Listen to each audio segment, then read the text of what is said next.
كل المشاهير اتكلموا عنه. تعالوا نشوف المارد المحبوس بقاله 8 سنين. من 2017 بروكلين بدأوا متخصصين في الهوم ميد برجر. تعالوا ندخل المطبخ ونشوف بيتعمل ازاي.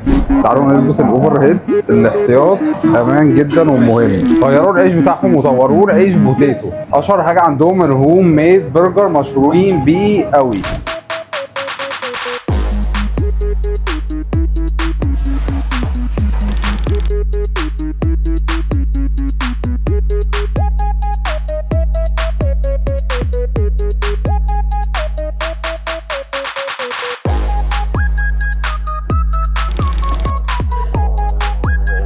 اللي وصل. تعالوا نبدأ بالتشيز فرايز. قبل ما تبرد بطاطس متغرقة جبنة موتزاريلا. على الجمال والحلاوة. ندخل على المارد فولكانو. 2 بيك كولا و2 بيف مع بطاطس وموتزاريلا وقطعة سمبوسة. عرض موت. تيستي فولكانو عبارة عن 200 جرام برجر، 100 تحت وبينهم 70 جرام جبنة و100 جرام لحمة فوق. تعالوا ندوق كمية الجبنة اللي جوه.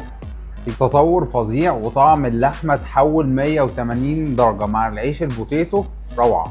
سموكد باربيكيو. قطعه البرجر مع البيف بيكون مع الباربيكيو والعيش شكله جامد قوي. نهجم على التشيكن امريكان متغرق صوص وشكله موت. بس البيف احلى بالنسبه لي وجوسي وطعمه جامد. تعالوا نغرقه صوص. نرجع للتستي عشان وحشني. جامد جامد جامد جامد. بس نغرقه. ناخد جار الجبنه. نغرق. ندوق السمبوسه. والجديده ان السمبوسه تتقدم مع البرجر. تجربه روعه وتطور فظيع لبروكلين. البيف طعمه جامد مع العيش حوار. وبوكس المارد بيوفر جدا جدا. لازم تجربوه. سلام.